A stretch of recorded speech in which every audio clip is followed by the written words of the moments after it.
From Kai Cenat destroying a disrespectful interviewer. Kai, when's the next game? God damn, y'all glazing me. Ask my teammates something. God damn. To Hassan Abi shutting down a clueless debater. I don't know who the you are, and you're over here chirping all the way from London about Palestine. These are times when streamers destroy disrespectful interviewers. First up, Kai Cenat demolished a bunch of reporters after they kept ignoring his teammates during interviews. Fed up with their disrespect, Kai took matters into his own hands and interviewed his teammates himself, completely humiliating the professional interviewers in the process. Kai, when's the next game? God damn, y'all glazing me. Ask my teammates something. God damn. Yeah, ask him. Hey, Jody. How does it feel to be an amazing player? Kai. What do you mean me? I just said ask Jody. You got a question. How does it feel to be an amazing player, Jody? You feel good. That's good, Jody. Jody, you know, out there on that court, you feel what I'm saying? You being as professional as you be, have you ever been on a professional court and stage like this? Yes. Okay. And yo, when you bring up the court as a PG and as a point guard, when you go up that court, what's going through your head? To be crossing them and using my moves. Exactly. Clap it up for y'all. Clap it up for them, y'all. Johnny, what was your favorite time during this game? To go into the rim and get an and once. Next up, Sneako got into a heated argument with a disrespectful interviewer who was talking pure nonsense throughout their conversation. So why are you fighting against feminism but not against censorship? No, I'm not fighting anything. So what the f are you doing here? I'm telling the truth, bro. I'm telling the truth. Telling the truth about what? About how it's hopeless or about About how it's hopeless. Yes, it is. Okay. That's a fact. Read your Quran. Read your Bible. Right. Okay, the end times is a separate conversation. If it's hopeless, it's not separate. It's all tied together. But sure. If it's hopeless, then what's the point of being on a podcast? That's the point. Okay, so are you fighting or are you not fighting? What I'm doing is participating in free speech to a certain extent. What I'm doing as well is behind the scenes other things that I won't say. I don't know what he's talking about. Okay. And that's So exactly why I won't say what I'm doing. But we're on a podcast, so the whole point is to say things. Oh, I did. Okay. The interviewer began acting as if he's part of a high-level secret group. And companies, CEOs and creators of above that level understand this. This is why they don't say certain things, because they're going to be out of the loop on sponsors, funding, even promotional aspects that I won't say on camera. And I'm in these rooms with these people, talking to them, doing things for us, behind the scenes, but I don't want to say on camera. This is why my fight is better than your fight. It's still a good fight, though. You talk like you're a CIA agent who's like having Illuminati meetings with Putin and Kim Jong-un. Just because you speak to the CEOs of like social media companies does not mean that you're behind the scenes crafting for the future of America. The situation escalated when the interviewer began calling out Sneako's behavior and claiming he was fake. I know you very well, Sneako. I've known you for quite a while. You go from genre to genre based on how it benefit you in the moment, right? What did you say? You go from genre to genre, which is like I want to say, not genre, but like different types of like content based on your current situation.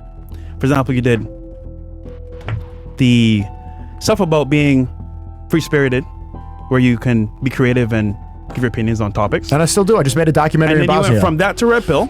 And I'm still here on a Red Pill podcast right now. No, but you just talked about us the other day.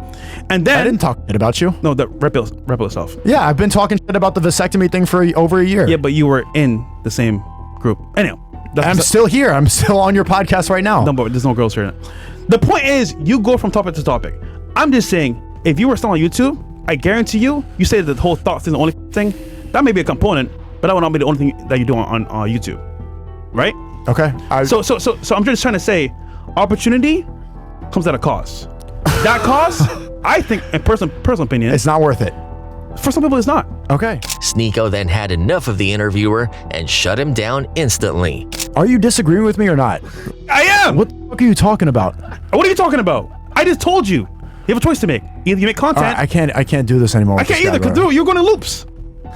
Okay. Let's move on to when Kai Cenat got called out by a journalist who mocked him about his stream with Nicki Minaj, forcing Kai to address the situation live on stream. The way I view it as with the Elliot posting was, you know, like, I just think like right now, today's day and age, like people been doing it for so long, right? That it's been the same matter for years. And when there's a new thing that's out, they can't really grasp and understand it. So like that don't necessarily bother me because I know the position I'm in. I know I'm young, bro.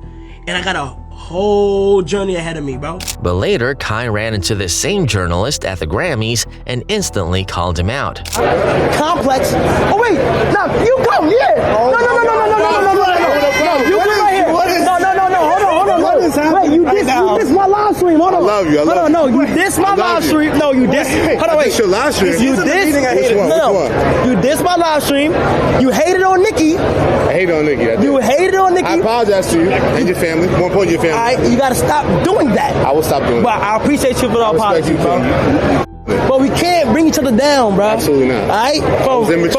From the older to the younger, it's very important that older people guide us and help us out. We're just the young people trying to do our thing. Yes. And the more y'all just help us out and we become one, the better we'll be. All together as a unit, Right. literally. I'm older, but you taught me a lesson. Thank you so much, bro. Give me a hug, bro. It's all good, all right? It's all good.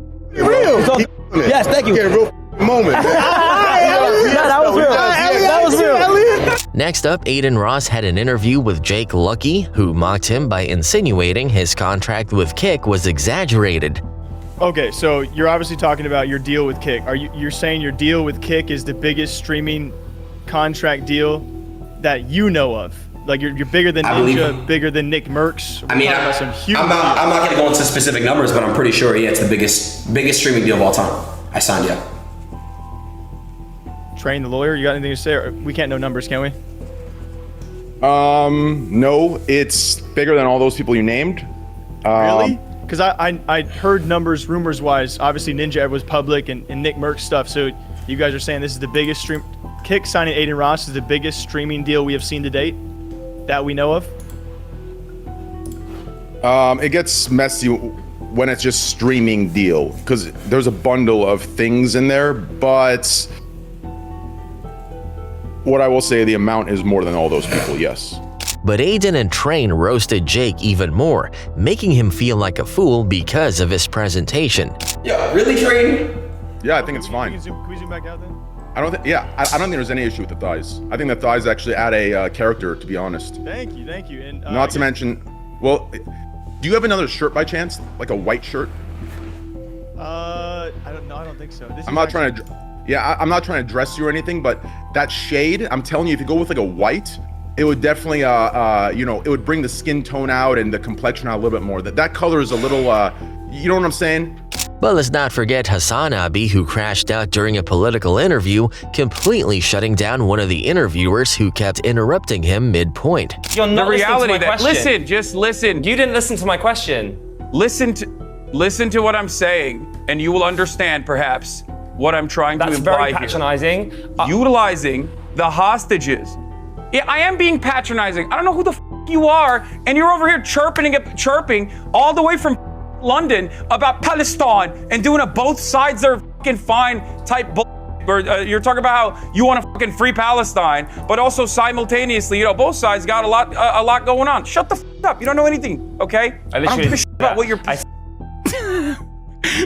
I lost it. Next up, Kara Corvus got roasted by none other than Snoop Dogg himself after asking a rough question during their interview. Hello. So who do you think is going to take? I don't know and don't give a f. Stop asking all these questions. We lost. I gave you an interview. Now be gone. But it turns out it was all part of the show. Hollywood. Yeah, I mean, that's the thing. You can never say that Dogg is not one of the most realist people when it comes to life, interviews, just in general, right? And that's pure emotion because people think that it's a game. This isn't a game. But let's not forget the time Adin was interviewing KSI and started trash-talking KSI's new song, Thick of It, which led to KSI completely losing it on Adin. Yeah, but it's when it's my music, it's personal. Yeah, but what do you... I'm literally making music about my life. Yeah, dude. I feel you, bro. From the screen to the ring to the pen to the king. I'm literally talking about every aspect in my life. And people were making fun of it. Oh, that's what that means. Because you're... Oh. But things were far from over. I'm sorry, bro. Hey, JJ, listen, dude, listen. How long do I have to be here, man? You can leave whenever you want, but I want to talk to you and actually get in your head and help you. I'm not here to come at you, bro. I want to help you as a friend. I want to say this. Anybody that hates on this song, you're a hater, okay? He's going crazy. He's the #1 song in the world right now, and everyone needs to lay off JJ. It's about his life. Do I think it's good? No, but I'm telling people to off and stick up for you, bro. No. Then you're pissing me off. You know that it's not my fault. You made the song, bro. Yourself. You're all your fans and you. No. Oh, come on, JJ, dude. Next up, Speed got challenged by football analyst Jamie Carragher on live TV, but completely destroyed the interviewer in a race. You gonna race though? Yeah, let's go. We're having a race? Right now? Jamie, you're too old for this.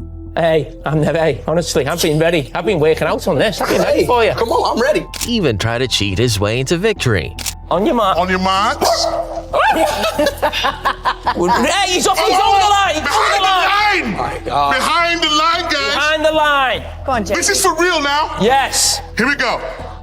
Behind on the your line. marks. On behind the line. Get set. Bye-bye. Go. Bye-bye, Jamie. Bye-bye, Jamie. And you really cheated. You pushed me, man. How you feeling? Who won? No, Andy cheated, though. What happened? And you cheated and you still lost. You cheated and you still lost. Get off. What you gotta say? What you gotta say, It was a Jamie? good race. What you gotta... I'm gonna say He sabotaged that. He's doing all of this. Oh, sorry. What happened to your pants? You sabotaged... Woo! Oh my God. But let's not forget when Kai Cenat was being interviewed on ESPN and got called out by one of the hosts after saying Kyrie Irving is amazing. You're made up for you're made up for your idiocy with what you just said about Kyrie. Way to go, because that's more on point. I love Leandro Barbosa. The brother could play, no doubt about it. Mad respect to him. But the NBA GOAT, I might have banned you from this show if I knew you'd say that on national television. So I'm gonna let that go. Wait, ban me? Kai wasn't and didn't hesitate to destroy the interviewer on the spot. You told me ahead of time that Leandro Barbosa was a GOAT. Stephen A., what's your problem with Leandro Barbosa? Get him. What's your problem with Leandro Barbosa? Because I ain't gonna lie, Stephen. You when it comes to LeBron James, you start hating. That's how I feel. Because I feel like you more of an older generation type of dude. You like Michael Jordan, cool. But listen, every time when there's a debate going on with you and with Michael Jordan and LeBron James, you always got something to say about LBJ. And I'm here to say, bro, LeBron's better than Jordan. I said it. Next up, Sneeko was being interviewed by Andrew Tate, who thought he knew everything about religion. I don't know about America, I'll talk about England, but England, where I grew up in a town which was 80% Muslim, Luton. And Muslims are loyal to Islam above they are loyal to the government, and above their loyalty to England, and above their loyalty to most things. They're loyal to Islam above all things. And I'm not saying they shouldn't be at all. I'm saying that they are. You have to be logical and have conversations without getting emotionally invested like a child and sit and say, okay, do you want X amount of people inside of a country, X amount of subsect of the populace which are loyal to something different than the country itself, which will change the face of the nation forever? That's the conversation, because everyone's loyal to something. If you have a football team, you have black people, white people, Muslims, Jews, everyone on the same football team. They're loyal to the football team. They all try and win. But Sneeko didn't hold back, putting Tate in his place and leaving him embarrassed. Then we're all the same under God.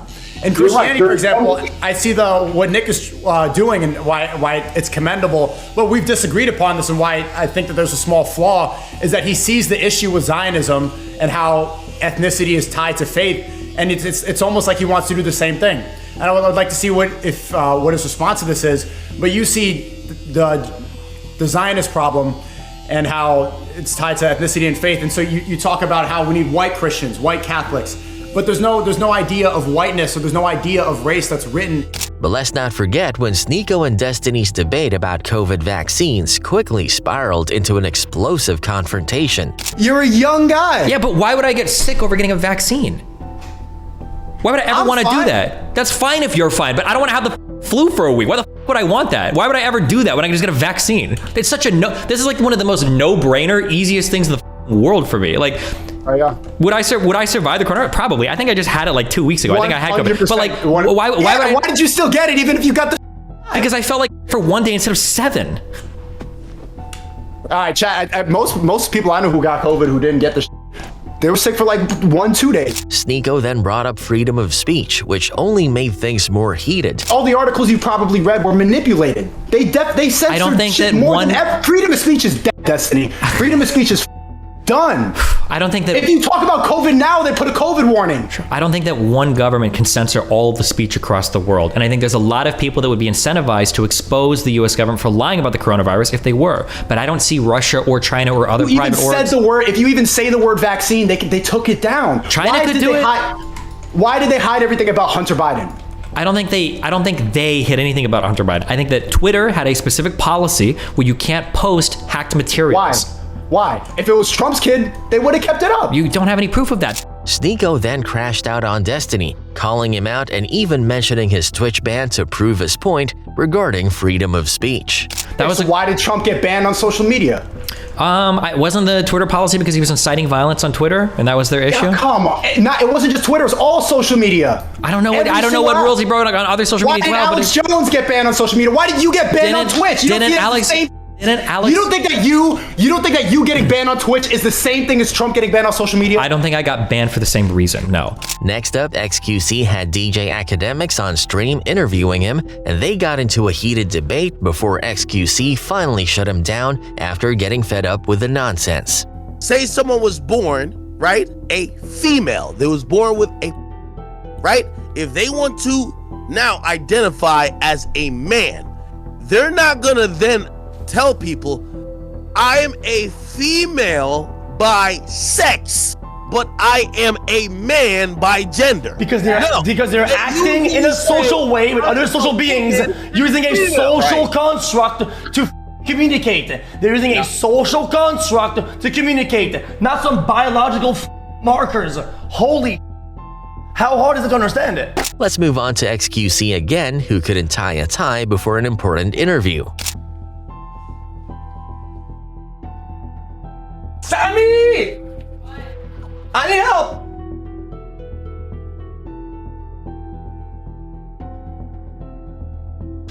Help me do this!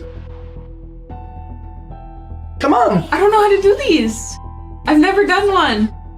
No, don't undo it. Oh no. But you told me you need. Okay, give me it. I can do it. The interviewers didn't hesitate to mention this, and XQC instantly shut them down in a very respectful way. A quick question. Can you explain the tie knot you have and like which knot you went for? Okay, so I don't really know how to do a tie, and I look good with the shirt on. So I Googled how to do a tie, and the tutorial, I think I put my finger somewhere like that, and I flipped it back, and listen, I don't have much of an explanation. I tried my best, okay? I think that's all that should be outlined here, that I tried my best to look professional, but I couldn't. The result is irrelevant because the effort was there. Another time, XQC and Destiny were discussing the Dr. Disrespect controversy, but XQC kept interrupting Destiny during the interview, making him snap and destroy XQC's disrespectful behavior. So not to be like, I'm only doing this because you call me brain, okay, you but you understand. You understand that discretion exists at literally every single level of the legal system. That a cop literally can stumble into somebody committing a crime and he could say, you know what, you seem like a good kid, why don't you walk the away? Or a cop could pull you over, look at you and go, you know what, I see you don't have any tickets, why don't you drive away? Or a cop could pull you over, see you're a little bit drunk and you driving home with some friends, he's like, you know what, you're right down the home, why don't you go away? You know, a judge could see you in a courtroom and he could say, you know what, seems like a good kid, let's cut a deal. You know, a DA could look at you and go, you know what, he has no prior offenses, I will let him plead out of this. Like, at every single level of our criminal justice system, there is discretion that can be exercised. There are mitigating and aggravating factors for literally every single crime you can commit. So for you to call me when the entire legal system works this way makes you. Oh. No, I see what you're doing. I see what you're doing.